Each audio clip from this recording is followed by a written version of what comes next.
বেশ কিছু বাল্যসভা দুর্জয়ভাবে ফিরে এলো মহাসমাধির কিছু আগে।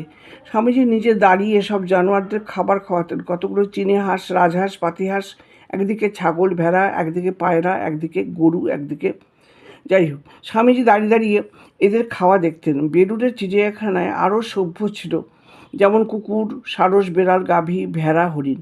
এদের সঙ্গে তিনি শুধু কথা বলতেন তা নয়, এদের সুন্দর সুন্দর নাম দিয়েছিলেন।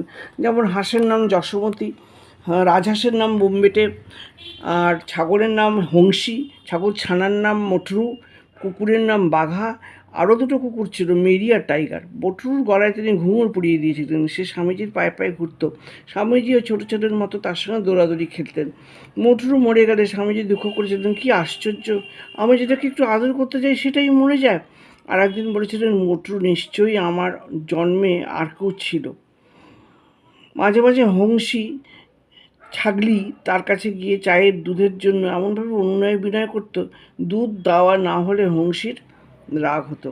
স্বামীজির এই সময়কার চিঠিপত্রে তার প্রিয় পশু পাখিদের অনেক খবর পাওয়া যাচ্ছে। স্বামী গম্ভীরানন্দ তার বইতে নিবেদিতাকে লিখেছেন, আমার সেই বিশাল আকায় সারসটি এবং হংসীগুলি খুবই ফুর্তিতে আছে।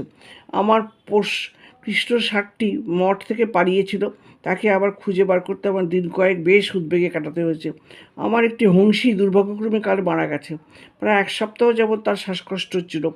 একটি রাজহংসীর পালক খসে যাচ্ছিল, আর তার কোনো প্রতিকার জানা না থাকায় টবে খানিকটা জলে একটু কার্বনিক অ্যাসিড মিশিয়ে তাতেই কয়েক মিনিটের জন্য তাকে ছেড়ে দেওয়া হয়েছিল। তা হংসীটি এখন ভালো আছে। 1902 সালে স্বামীজি স্বাস্থ্য উদ্ধারের জন্য কাশি গিয়েছিলেন, কিন্তু তখন তার শরীরের অবস্থা খুব খারাপ। ডায়াবেটিসের দাপটে একটি চোখ নষ্ট। তখনও কিন্তু চিঠিতে বেলুড়ে ব্রহ্মানন্দকে অনুরোধ করেছেন, ছাগলটাকে একটু দেখো ভাই। সিস্টার ক্রিস্টিনকে বেলুড় মঠ থেকে স্বামীজি এক চিঠিতে জানাচ্ছেন, 2টি ছাগলছানা ও 3টি ভেড়া সদ্য আমার ফ্যামিলিতে অন্তর্ভুক্ত হয়েছে। আরও একটি ছাগলছানা ছিল, কিন্তু সে হলদে রঙের মাছের চৌবাচ্চায় ডুবে মরেছে। ডাক্তারের নির্দেশ মেনে পরিবারের নতুন সদস্যদের দেখতে বেরোবার আগে বিবেকানন্দ লিখছেন, একটা রাজহাঁস একেবারে বোকা আর ভীতু, সবসময় হতাশ আর কাতর। সে একলা থাকতে চায়, বেচারা বড্ড দুঃখী।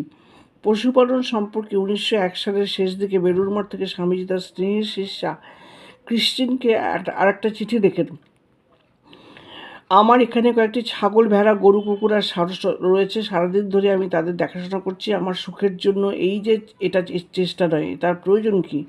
আমরা অসুখী বা হব কেন? দুটোরই কোনো মানেই হয় না। আমি সেফ সময় কাটানোর চেষ্টা করছি। কয়েক মাস পরে ক্রিস্টিনের কাছ থেকে লেখা চিঠিতে দেখা যাচ্ছে, নবজাত 2টি শাবককে বাঁচানোর জন্য স্বামীজি তাদের গরুর দুধ খাইয়েছেন।